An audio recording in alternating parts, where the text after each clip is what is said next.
the last thing I want to ask you about is you had your Jose Aldo week, as you mentioned earlier. There must have been a lot of picking apart of Jose Aldo, although honestly, I mentioned on the show earlier that we had, he's got a fantastic jab, a fantastic hook, great elusive movement. He takes that half step back brilliantly. He's very elusive on the feet. His timing is very good. Brilliant lower leg kicks. He's very good at all those things, and he's comfortable in the pocket as well, isn't he? Did you look at all those good things and then look at how Conor could and would dismantle him? Well, when I'm breaking down a fighter, I don't necessarily do it because someone might be facing him. I try to look at what they do well and then pass that on to the group. And out of my group of fighters, maybe half of them might pick up some things and leave some things down. And so I look at the positive aspects of every fighter and try to steal their good techniques and his knees. I forgot as well. Then, I believe in the featherweight division. Besides Conor, Aldo is the cleanest striker. He's got a really great stylistic matchup between the two of them, though, isn't it? It is. I do think it's a bad stylistic matchup for Aldo because almost number one, Conor's a southpaw. And I'm sure he still has nightmares about throwing that hard leg kick on a southpaw. He broke his foot against the Korean zombie. Yeah. So I think right away that's one of his main weapons is going to be gone. I think his other thing as well is when he's facing wrestlers, and we'll see it again, I believe, this weekend, he's the boogeyman because they're so afraid of a striking, they shoot from far away. And then it's a pretty easy takedown defense. Because his takedown defense is good, there's no doubt about it, but it's not that hard to deal with a shot when someone's shooting from the other side of the cage because they're so worried about getting in with range with you. He's not going to have that advantage with Conor.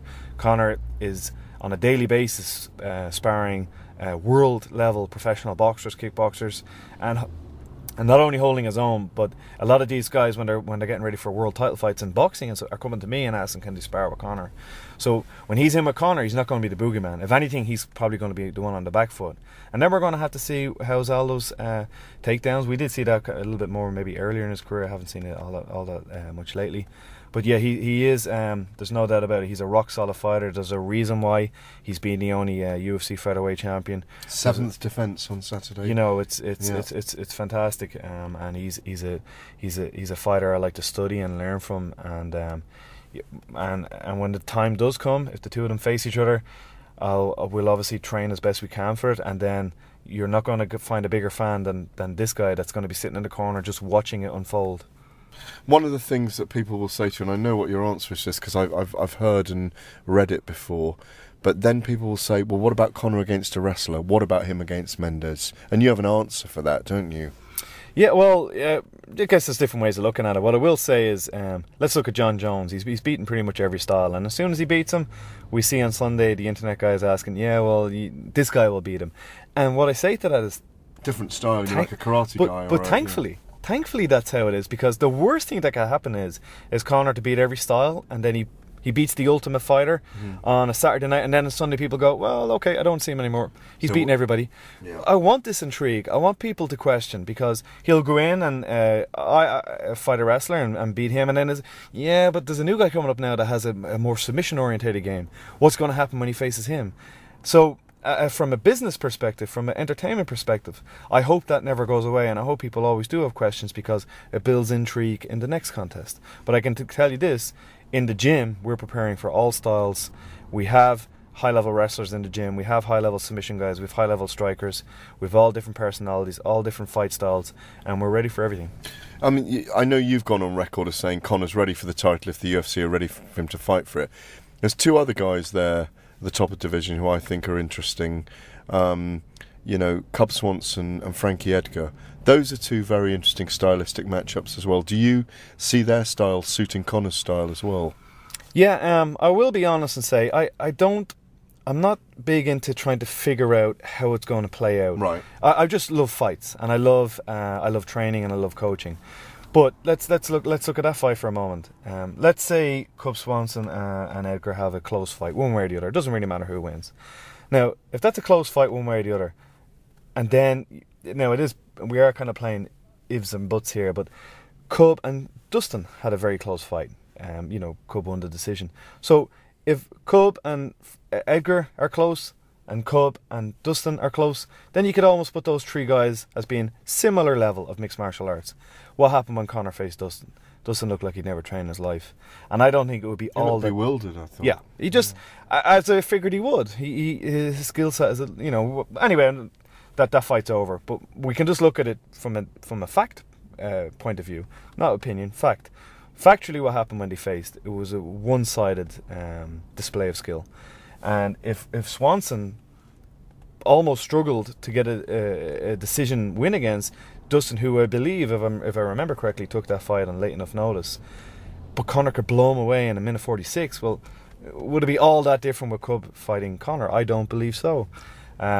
Edgar, I've been a fan of Edgar since day one. I love his mental strength and his attitude of fighting at lightweight and going out to featherweight, and this, he's a real. I think he's a fighter's fighter. That'd be the best way to describe him. I do think match-wise it would be bad for him, because I just think he's maybe he'd be better at 135. I'm not too sure, but. It would definitely be an interesting matchup, and all of these are interesting matchups. What about the likes of the last two I'm going to mention here? What about the likes of, say, Ricardo Lamas or even someone like the number 10 Dennis Seaver? Yeah, probably from a spectator point of view, the Seaver fight would be more interesting in terms of he's also got kind of a striking orientated style, and he throws the turning kicks, and he's a little bit more diverse than the typical jab, cross, shoot wrestler style. Lamas as well. I think he's pretty decent as well. He's got a decent skill set. We could. It's an interesting thing to do, and we could talk about all these different fighters. But ultimately, I believe Conor poses too many problems in too many areas. It's something I say to him when he's walking out. We have too many weapons here. Conor's a 21st century soldier with a rifle that can pick someone off at a mile away. These guys are standing in the field with a 2x4 with a rusty nail sticking out of it. Well, on that, I'm going to end on that note, because there isn't a better line than that around. It's been brilliant speaking to you.